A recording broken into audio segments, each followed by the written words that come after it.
Hello കൂട്ടുകാരെ, നമ്മ വീടിൻ്റെ പുതിയ വീഡിയോയിലേക്ക് എല്ലാവർക്കും സ്വാഗതം. ഇന്നത്തെ വീഡിയോ എന്ന് പറയുന്നത് എൻ്റെ ഗ്രാമദേവതയായ കല്ലമ്പള്ളി ദുർഗാദേവി ക്ഷേത്രത്തിൻ്റെ കുറച്ച് കാര്യങ്ങൾ പറഞ്ഞുകൊണ്ടാണ് ഞാൻ ഇന്നത്തെ വീഡിയോ ചെയ്തിരിക്കുന്നത്. ഈ വീഡിയോ ഞാൻ എടുത്തിരിക്കുന്നത് എന്ന് പറഞ്ഞാൽ ഉത്സവ സമയത്ത് എടുത്തിരിക്കുന്ന വീഡിയോ ആണ്. ഉത്സവം കഴിഞ്ഞു അതിൻ്റെ വീഡിയോ ഒക്കെ ഞാൻ വേറെ ഇട്ടിട്ടുണ്ടായിരുന്നു, നിങ്ങൾക്ക് നോക്കിയാൽ എൻ്റെ പേജിൽ കാണാവുന്നതാണ്. അപ്പോൾ ഇപ്പോൾ ഈ വീഡിയോ ഞാൻ ചെയ്തിരിക്കുന്നത് നിങ്ങൾക്ക് എല്ലാവർക്കും കാണുകയും അമ്മയെ വന്ന് പ്രാർത്ഥിക്കുകയും ഒക്കെ ചെയ്യുന്നതിന് വേണ്ടിയിട്ടാണ്. ഇത് സ്ഥിതി ചെയ്യുന്നത് എവിടെയെന്ന് പറഞ്ഞാൽ തിരുവനന്തപുരം ശ്രീകാര്യം കല്ലമ്പള്ളിയിലാണ് ഈ ക്ഷേത്രം സ്ഥിതി ചെയ്യുന്നത്. വിളിച്ചാൽ വിളി കേൾക്കുന്ന ഒരു അമ്മയാണ് അവിടെ ഉള്ളത് കേട്ടോ. അപ്പം നമ്മുടെ ദുഃഖങ്ങളെല്ലാം കേൾക്കാനായിട്ട് നമുക്ക് അവിടെ ദുർഗാദേവി അമ്മയുണ്ട്, ഭദ്രകാളിയുണ്ട്, പിന്നെ ബ്രഹ്മാവിഷ്ണു മഹാദേവന്മാരുടെ സാമീപ്യം കാണുന്നതായിട്ടുള്ളൊരു മഹാദേവൻ്റെ വാസമാണ് അവിടെ ഉള്ളതെന്നാണ് പറയപ്പെടുന്നത്. പിന്നെ അത് കഴിഞ്ഞിട്ട് നമുക്ക് ഹനുമാൻ സ്വാമിയുണ്ട്, ഗണപതി ഭഗവാനുണ്ട്, യക്ഷിയമ്മയുണ്ട്, നാഗത്താന്മാരുണ്ട്. ഇവർക്ക് എല്ലാവർക്കും പുറമേ നമുക്ക് നവഗ്രഹങ്ങളും കൂടിയുണ്ട് അവിടെ കേട്ടോ. അവിടെ എല്ലാ മാസവും നമുക്ക് കൂട്ടമായിട്ട് എല്ലാവർക്കും ഗണപതി ഹോമമുണ്ട്, പിന്നെ ഗുരുസി പൂജയുണ്ട്, പിന്നെ ഹനുമാൻ സ്വാമിക്ക് വെണ്ണ ചാർത്തുണ്ട്. അപ്പോൾ ഇതെല്ലാം തന്നെ അവിടെ ഉണ്ട്. അപ്പം നമ്മളെല്ലാവരും തന്നെ ഒരുങ്ങിയിരിക്കുമ്പോൾ കാണാനൊരു ഭംഗിയില്ലേ, അതുപോലെ ഒരുങ്ങിയിരിക്കുന്ന അവസരത്തിൽ അമ്മയുടെ ആ ഒരു പ്രഭ, അതുകൊണ്ടാണ് ഞാൻ ആ വീഡിയോസ് ഇട്ട് നിങ്ങൾക്ക് ഈ കാര്യങ്ങൾ അമ്മയെ പരിചയപ്പെടുത്തി തരുന്നത്. അല്ലെങ്കിൽ എനിക്ക് അല്ലാത്തൊരു വീഡിയോ എടുത്തിടാമായിരുന്നു.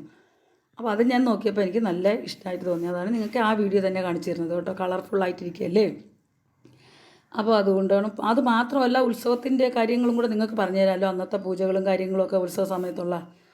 അപ്പം മെയിനായിട്ട് ഉത്സവ സമയത്ത് എടുത്തു പറയത്തക്ക കാര്യം എന്ന് പറഞ്ഞാൽ എല്ലാ ദിവസവും ഉച്ചയ്ക്ക് അന്നദാന സദ്യയും വൈകിട്ട് ഇഡ്ഡലിയും കാപ്പിയും ഒക്കെ ആയിട്ട് അതൊരു പ്രത്യേകതയാണ് കേട്ടോ. എല്ലാ പേർക്കും എല്ലാ ദിവസവും വരുന്നവർക്കെല്ലാം കൊടുത്ത് വിടാനായിട്ട് അവർക്ക് പ്രത്യേകിച്ച് സാധിക്കുന്നുണ്ട്. പിന്നെ ഉത്സവത്തിന് എന്താണെന്ന് വെച്ച് കഴിഞ്ഞാൽ അവിടെ ഒരു പിന്നെ അരിയിട്ട് അഭിഷേകം എന്ന് പറഞ്ഞൊരു അഭിഷേകമുണ്ട് കേട്ടോ.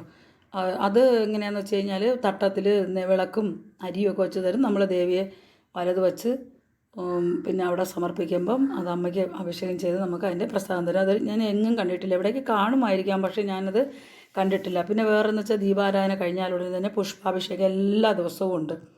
യക്ഷിയമ്മയ്ക്ക് പൂപ്പട കോരലുണ്ട്.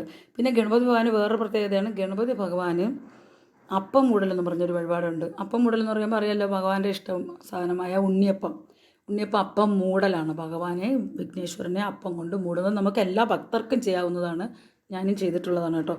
നമുക്കെല്ലാം അത് ഭഗവാൻ വിഘ്നേശ്വരൻ തടസ്സം നീക്കി നമുക്കെല്ലാം തരുന്നതിന് നമുക്ക് ആ ഒരു പ്രാർത്ഥന ചെയ്ത് നമുക്ക് ചെയ്യാം. പിന്നെ ഹനുമാൻ സ്വാമിക്ക് വെണ്ണ ചാർത്ത് അതും ഭക്തർക്ക് എല്ലാ ദിവസവും കൊണ്ട് ചെയ്യാവുന്നതാണ്.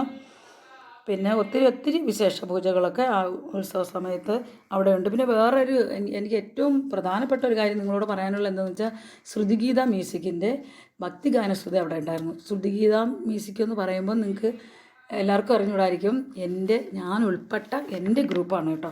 അപ്പോൾ എൻ്റെ ഗ്രൂപ്പിൻ്റെ ഭക്തിഗാനം അവിടെ അവതരിപ്പിക്കാൻ പറ്റിയത് എനിക്ക് ഏറ്റവും വലിയൊരു ഭാഗ്യമായിട്ട് ഞാൻ കണക്കാക്കുന്നു. കാര്യം എന്താണെന്ന് വെച്ച് കഴിഞ്ഞാൽ, ഞാൻ ആദ്യമേ പറഞ്ഞു എൻ്റെ ഗ്രാമദേവതയാണ്. എൻ്റെ തൊട്ടടുത്തുള്ള ക്ഷേത്രമാണ്, ഒരു 3-4 വീടിനപ്പുറത്താണ് എൻ്റെ അമ്പലം സ്ഥിതി ചെയ്യുന്നത്.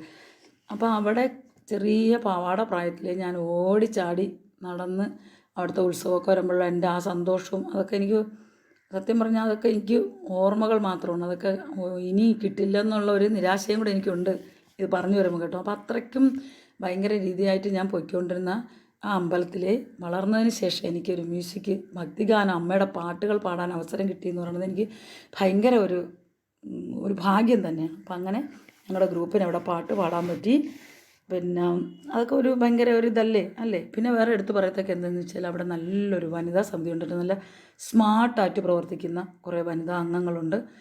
ഞങ്ങളുടെ അവിടെ കാശി പിരിവിന് വരുന്നതായാലും എല്ലാത്തിനും അവർ നല്ല ഹെൽപ്പായിട്ട് അമ്പലത്തിലേക്ക് നിൽക്കുന്നുണ്ട്. പിന്നെ തന്നെ പുരുഷന്മാരുടേതും അങ്ങനെ തന്നെയാണ്.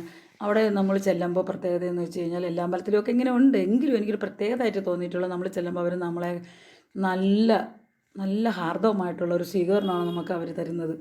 അവരുടെ ആ ചിരിച്ച മുഖം തന്നെ. പിന്നെ എടുത്ത് പറയത്തൊക്കെ വേറെ എന്ന് വെച്ചാൽ അവിടുത്തെ പോറ്റി, പിന്നെ എനിക്ക് പരിചയമുള്ള ആളും കൂടെയാണ്, എന്നാലും എല്ലാവരോടും അദ്ദേഹം അങ്ങനെ തന്നെയാണ്, ചിരിച്ച മുഖത്തോടെ. നമ്മൾ ദുഃഖങ്ങൾ കൊണ്ട് അമ്മയെ കാണാൻ പോകുമ്പോൾ അമ്മ ഒരു സാന്ത്വനം, ഒരു തലോടൽ തന്ന് വിടുന്ന അതേ അനുഭവമാണ് അദ്ദേഹത്തിൻ്റെ ചിരി. അപ്പോൾ അതും ഒരു പ്രത്യേകതയായിട്ട് തന്നെയാണ് നമുക്ക് പറയാവുന്നത്.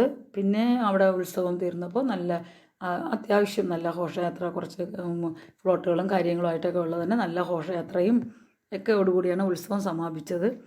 അപ്പോൾ ഇത് നിങ്ങൾക്ക് വേണ്ടി ഞാൻ തരുന്നതാണ്. നിങ്ങളിത് കേട്ട് കണ്ട് അല്ല വരുന്നവരത്തേക്കൊക്കെ തുടർന്ന് വന്നോളൂ. ഇല്ലാത്തവരെല്ലാം വന്ന് പ്രാർത്ഥിച്ച് അമ്മയുടെ സായുജ്യം അമ്മയ്ക്ക് പ്രാർത്ഥിച്ച് ആ ഭക്തിയിൽ